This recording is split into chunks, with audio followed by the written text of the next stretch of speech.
Oi, pessoal, tudo bem? Eu vou postar aqui, estou aqui, né, iniciando essa postagem desse vídeo com essa carta que ontem eu postei aí na comunidade, mas sei que muitos de vocês não acessam, né, a comunidade do YouTube. Eu também postei no Instagram, então quem me acompanha nas duas redes vai ver esse mapa aqui de novo, mas eu vou trazer alguns elementos adicionais. Antes de mais nada, então eu vou esclarecer aqui o que significa essa postagem, né? Eu nunca fiz uma postagem em vídeo aqui no YouTube sobre astrologia horária. E eu percebi que postando aqui na comunidade, algumas pessoas fizeram comentários sobre astrologia natal. Então eu entendi assim que muitos de vocês não têm um conhecimento do que seja a astrologia horária. E faz sentido mesmo, porque ela não é muito explorada, né? Comumente, quando a gente fala de astrologia, todo mundo pensa no mapa natal. Eu até acredito que muitos astrólogos não tenham conhecimento do que é a astrologia horária. Então, lá no Instagram não é diferente. Quem me segue no Instagram está bem habituado já com isso. Muitos são estudantes de astrologia tradicional, já conhecem inclusive como delinear. Alguns são os meus alunos, né? E é mais fácil. Então eu resolvi postar aqui em vídeo, até para eu acrescentar um pouco mais de informação. Mas vamos lá. Antes de eu começar a falar aqui sobre a abordagem dessa carta, eu queria explicar para vocês que a astrologia horária é um ramo diferente da natal. Na verdade, quando a gente fala da astrologia tradicional, que tem os pais, né, lá como a astrologia da Mesopotâmia e a astrologia do Egito, existem alguns ramos dentro desse contexto. E eu não estou falando de ramos assim no sentido de astrologia moderna, astrologia tradicional, não é disso que eu estou falando. Isso é uma abordagem diferente da mesma coisa, né? O que eu estou dizendo é que, mesmo tendo conhecimento sobre signos, planetas, casas, aspectos, recepções e tudo que tem como contexto técnico da astrologia, nós podemos olhar de maneiras diferentes para lidar com temas diferentes do mundo, né? E muitas pessoas não têm acesso a esses contextos. Então, o que a gente conhece melhor é o ramo da astrologia natal. Porque, por questão de exploração mesmo da mídia, né, em termos de publicações de livros, enfim, é o que chega mais a nós. Então, o que é a astrologia natal? Ela é um ramo da astrologia onde todas as técnicas servem para a gente compreender as promessas, entre aspas, da vida de um nativo. Inclusive, nós chamamos a pessoa de nativo porque nós investigamos uma natividade. Nesse contexto, nesse conjunto, né, de estudos, de técnicas, o principal estudo é o mapa natal, o estudo da carta natal, o que vocês conhecem popularmente como mapa astral. Então, ali nós vamos abordar o contexto da vida de uma pessoa. O próprio mapa natal, ele tem um teor preditivo e na grande parte da abordagem moderna ele segue num sentido de informações psicológicas. Mas mesmo na astrologia clássica, questões para autoconhecimento, como identificação de potenciais comportamentos e de habilidades e de dificuldades que a gente tem na questão de comportamento também é bastante possível de investigar, né? Existe uma distorção de que a astrologia tradicional clássica seja preditiva somente, que ela não trate de questões comportamentais. Isso é uma distorção mesmo, né? Desculpem os barulhos no fundo, pessoal. Tô gravando aqui na minha casa, não tô no escritório, então fica muito barulho aqui no fundo. E essa distorção ela vem justamente por falta de conhecimento da astrologia clássica, né? Existe uma resistência e muitos astrólogos que não têm conhecimento do trabalho clássico acabam dizendo que a astrologia tradicional ela bate o martelo na ideia do destino. Bom, eu penso que a maioria dos astrólogos tradicionais que são contemporâneos, que trabalham hoje com a astrologia, não tem isso porque a abordagem do comportamento humano também é diferente, né? Nós somos outras pessoas, né? O homem é um outro homem, não é mais o homem antigo. Bom, enfim, a astrologia natal serve para entender o contexto da vida de uma pessoa.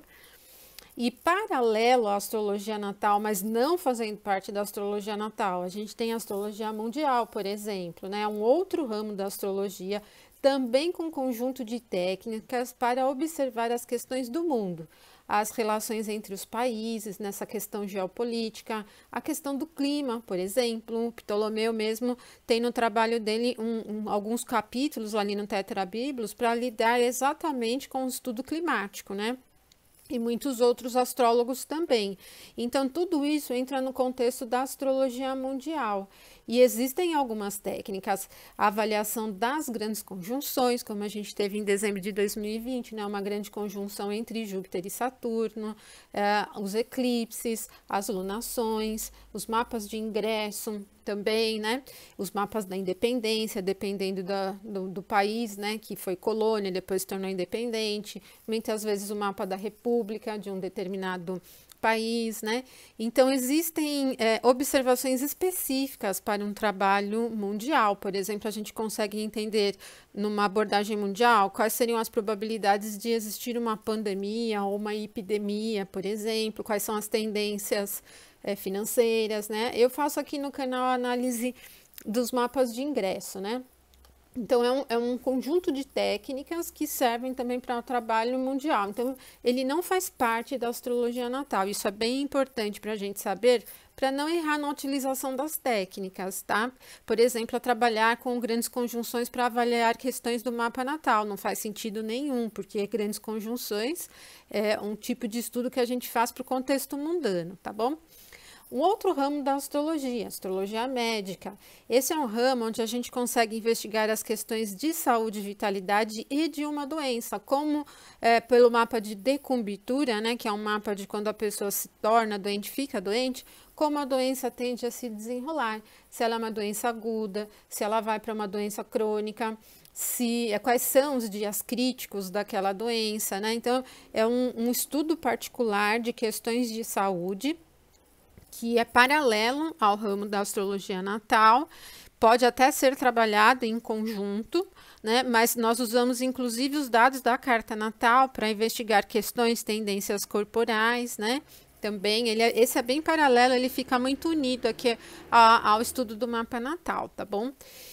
E depois nós temos um outro ramo da astrologia, que é o ramo da eletiva, onde nós escolhemos um momento, um céu auspicioso para realizar uma determinada atividade, qualquer uma.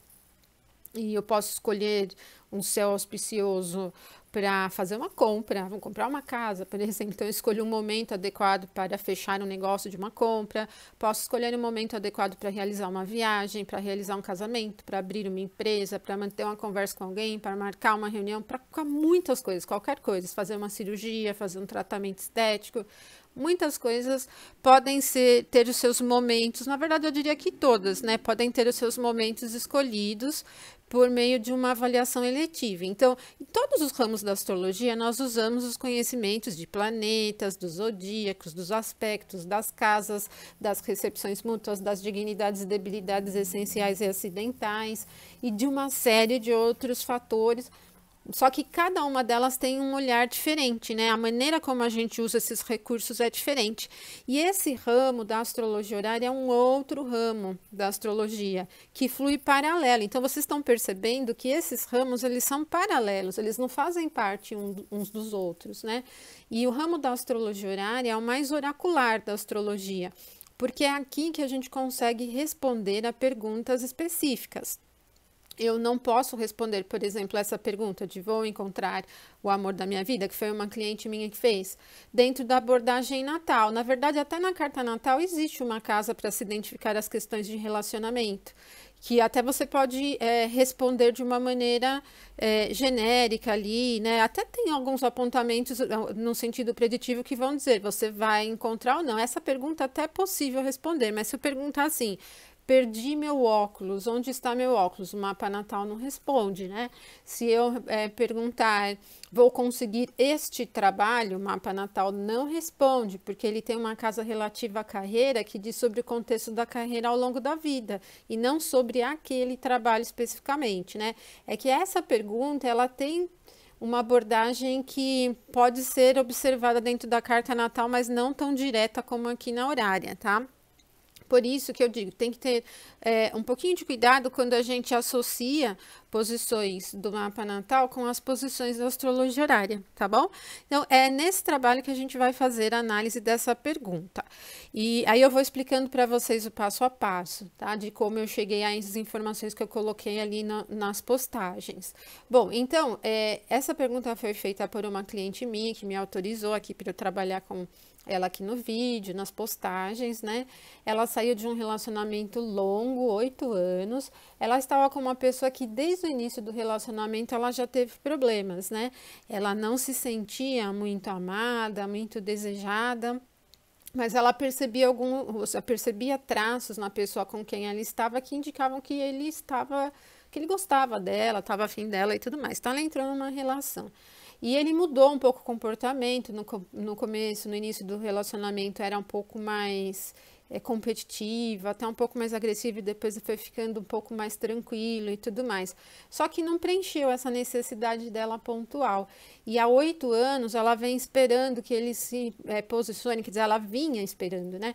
Que ele se posicionasse de uma forma um pouco mais assertiva, direta na relação, e não aconteceu, ele não mudou muito o comportamento nesse sentido. Então, o que ela fez? Catou a trouxinha e foi embora. Falou, não dá mais, eu quero viver um relacionamento inteiro, né? Ela sentia que ela se doava mais e ele pouco, né? Então, ela vivia sempre com aquela sensação de falta dentro do relacionamento, tá? Aí, então, ela pegou a mochila e foi embora, né? Saiu do relacionamento. E aí, ela ficou um tempo, né? Isso é importante vocês saberem. Eu não consegui colocar tudo nas postagens, porque tem limites ali, né? Para o tamanho do texto. Então, ela ficou um tempinho naquela sensação de, eu acho que eu tenho que ficar mesmo sozinha, acho que amor não é para mim, eu acho que eu não vou mais buscar ninguém, vou construir minha vida, vou seguir minha vida sozinha e pronto, né? Mas depois ela começou a mudar um pouco a perspectiva dela e começou a pensar que seria possível, sim, ela encontrar uma nova pessoa. Ela está fazendo terapia com uma psicanalista, exatamente para lidar com essas questões de relacionamento, mas enfim, né, numa terapia você acaba trabalhando muitas outras coisas também, mas exatamente porque esse último relacionamento não foi o único, ela vem de uma série de relacionamentos em que essa sensação de meio de abandono, de não ser desejada, não ser amada, estão sempre muito presentes, né? Então, ela foi trabalhar isso profundamente ali, né? Num teor mais mental, mais psicológico até, né? Então, esse é um ponto importante para vocês saberem. Quando eu recebi a pergunta, foi no dia 28 de julho, às 14h42, em São Caetano do Sul, que é aqui onde eu moro, né? Onde eu moro, trabalho e tal. E esses são os dados que nós utilizamos para o cálculo da carta num gráfico de astrologia horária, né? Num trabalho de astrologia horária. Eu não vou usar os dados natais, por isso não tem ligação direta com o mapa natal. E isso é importante vocês saberem, tá bom? Então, são esses os dados, sempre o local onde o astrólogo está e sempre o momento exato em que o astrólogo lê, ouve, toma consciência da pergunta. Então, nessa carta aqui, que eu dividi por signos inteiros, nós temos o ascendente em 26 graus de Sagitário. E toda a primeira casa, o regente da primeira casa, são os que significam essa pessoa que está fazendo a pergunta, que na astrologia horária nós nem chamamos de nativo, porque esse não é o mapa natal. Nós chamamos de querente ou de consulente, tá? Então, o principal significador dela é o planeta que tem domicílio aqui em Sagitário, que é Júpiter, certo? Se houvesse outros planetas aqui, eles seriam co-significadores. Naturalmente, a gente não usa os nodos como co-significadores, eles vão ter uma importância aqui, mas não são co-significadores. E a Lua também. A Lua é sempre um co-significador de quem faz a pergunta, se ela não for o regente da pergunta em si, né? Nesse caso, ela não é, porque ela está fazendo a pergunta, vão encontrar o amor da minha vida, que na astrologia horária tá aqui na 7, amor na 7, não é 5, é 7, tá? Então, a casa 7 começa em Gêmeos, que tem a regência de Mercúrio. Então, eu posso usar a Lua como um co-significador dela, né? Júpiter, que é o significador principal, mostrando atitude, pensamento dela sobre a ideia desse novo amor, né? E a Lua numa condição mais emocional. Então, primeiro a gente vai interpretar qual é a postura dela aqui, né? Analisar. O Júpiter tinha acabado de sair de Peixes e ingressou aqui em Aquário. Ele está retrógrado, então ele voltou para Aquário nesse momento, né? Observa que ele está em 29 graus, 58 minutos, né? Ele saiu do domicílio noturno, não no diurno, que é a primeira casa, o que significa que ela estava numa condição meio nebulosa aqui em Peixes, né? O domicílio noturno, vamos supor assim, que o planeta ele tem domicílio aqui em Sagitário, que é o diurno, né? E esse mapa é diurno, mas ele estava no noturno. É parecido com a exaltação. Na horária, a exaltação não é uma coisa muito duradoura. E aqui a gente vê esse retorno, então ele saiu do domicílio noturno e voltou para Aquário. Como eu vejo, né? Interpreto isso como se ela tivesse meio que acordado de um sono profundo aqui em Peixes, né? E voltado à consciência. Então, eu penso assim que o Aquário, até por pertencer à triplicidade do ar, ele tem mesmo essa visão mais mental. Então, ela voltou a pensar na possibilidade de ter uma outra pessoa. Porque lembra que eu falei para vocês que ela estava com a ideia meio de que, não é para mim o amor, né? Vou ficar sozinha, tal. Então, ela voltou a ter essa visão. E aqui Júpiter tem um aspecto, o ponto do ascendente não é um ponto que a gente usa na horária para analisar aspectos, né? Mas Júpiter está recebendo uma oposição de Marte, aqui ó, no último grau de Leão, ele vai mudar para Virgem. Então eu penso que Marte, inclusive numa significação do corte, de rompimentos, tal, ele está bem indicativo de que ela está passando por esse processo transformador, meio acordando, né? Parece mesmo uma cisão aqui de alguma coisa, né? E daí Marte vai ingressar aqui em Virgem. E emocionalmente, ela é significada pela Lua, como eu disse para vocês. E a Lua está em Áries, na quinta casa, aqui por signos inteiros, totalmente animada, né? Assim, no pique, para mesmo uma coisa nova, inclusive porque Áries tem essa significação da novidade e porque ela está aqui ó, em 4 graus, ela acabou de passar pelos 3 graus iniciais, então parece mesmo que é alguma coisa fresca essa ideia dela querer uma nova relação, tá? A Lua tem aspecto com os nodos lunares, com Saturno e com o Sol e Mercúrio.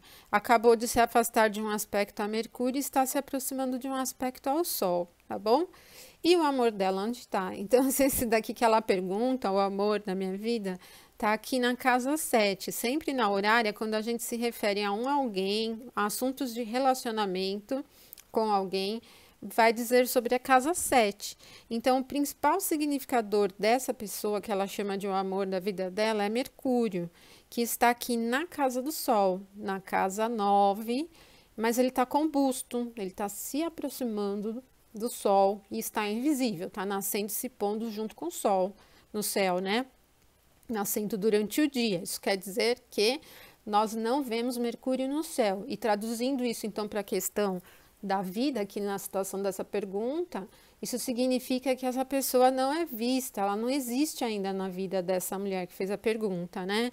Tá combusto, não tem ninguém ali, só tá com uma ideia. Ainda mais que a casa 9 é uma casa que envolve o pensamento elevado, a mentalização, a própria terapia que ela tá fazendo e os sonhos, os ideais, né?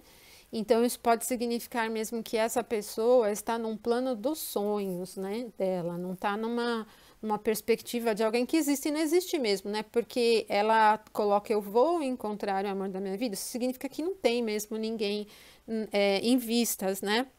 Então, a gente já poderia dizer que essa pessoa que ela chama de o amor da vida dela não é conhecida, está escondido, não está sendo visto e está sendo idealizado. Mas em perguntas afetivas, a gente usa bastante Lua e Sol também como co-significadores. No caso dos mapas heterossexuais, né? Dos relacionamentos heterossexuais, a Lua significa a mulher, no caso ela, né? Que está fazendo a pergunta. E o Sol vai representar o homem, né? Esse aqui que ela chama de o amor da minha vida. E lembra que eu falei para vocês? Então, a Lua está aqui em 4 de Áries, ela passou pelo trígono com Mercúrio. Eu até penso que esse momento do trígono que ela formou com Mercúrio pode ter sido esse impulso dela de querer encontrar o amor da vida dela, mas a Lua também está se aproximando de um trígono com o Sol, que inclusive é o próximo aspecto da Lua. Se a gente observar aqui, ó, nessa abinha aqui do software, o mapa está aqui em 28 de julho, 14h42, ao chart. O próximo aspecto depois desse momento que eu abri o gráfico é um trígono entre Lua e Sol, que vai acontecer quando os dois tiverem exatamente 6 graus, a Lua em 6 graus, ó, 0 minuto de Áries, e o Sol em 6 graus, 0 minuto de Leão, tá bom? E então isso significa que a Lua está se encaminhando para um encontro com esse Sol. E a própria Lua está numa casa de prazer, satisfação, alegria.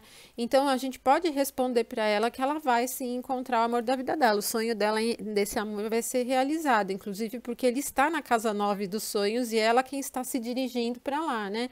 A Lua está aplicando um trígono ao Sol, né?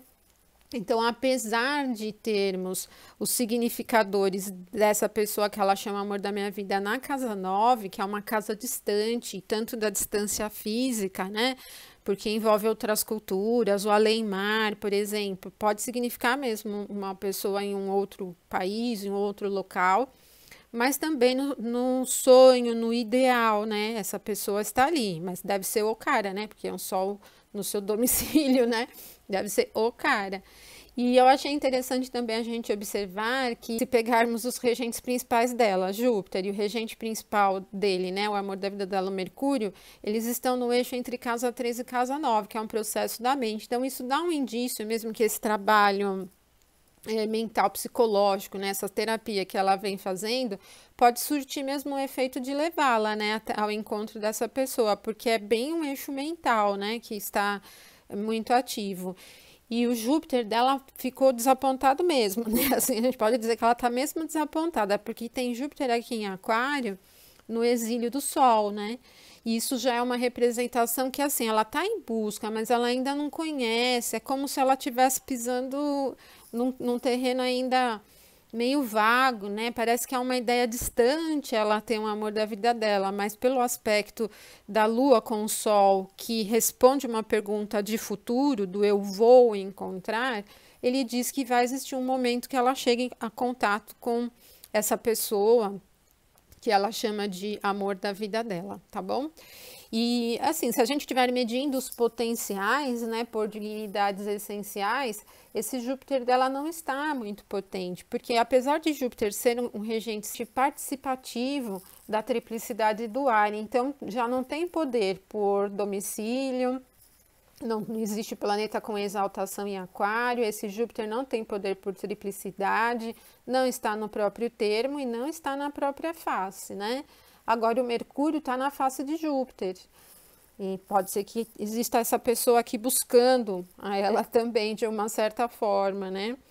E também o Sol, né? Tá aqui, ó, no último grau aqui do termo de Júpiter, seguindo aqui para o termo de Vênus, né? Então, eu responderia para ela assim, que ela vai encontrar o amor da vida dela. Agora, quando isso vai acontecer? Daqui quanto tempo ela encontra, né? Então, nós vimos no timing table aqui, né, da sequência de aspectos da Lua, que esse trígono entre Lua e Sol vai acontecer quando eles estiverem em 6 graus. E hoje, né, no momento em que eu abri a carta, a Lua estava em 4 graus e 6 minutos. Então, a Lua vai percorrer 1 grau e 53 minutos ainda, né? Que daria aproximadamente ali 2 anos, né? Então, um pouco menos de 2 anos ali que ela pode encontrar essa pessoa que ela chama de o amor da vida dela, tá bom? Bom, pessoal, tem outras questõezinhas que a gente vai observando por trás também, mas eu acho que aqui fica um pouco mais claro e com um pouco mais de informações do que eu pude colocar lá nos comentários. E também aqui fica um pouco mais visível, né? Eu sei que alguns de vocês veem direto os vídeos e mesmo quem não é inscrito no canal pode ver, tá bom? Então, vou pedir para vocês curtirem, compartilharem o vídeo. Quem não é inscrito no canal, aproveite para se inscrever aí, ativar aí as notificações para receber aí as novas postagens, tá bom? Um abração para vocês e até o nosso próximo vídeo, que vai ser da reflexão semanal. Até mais!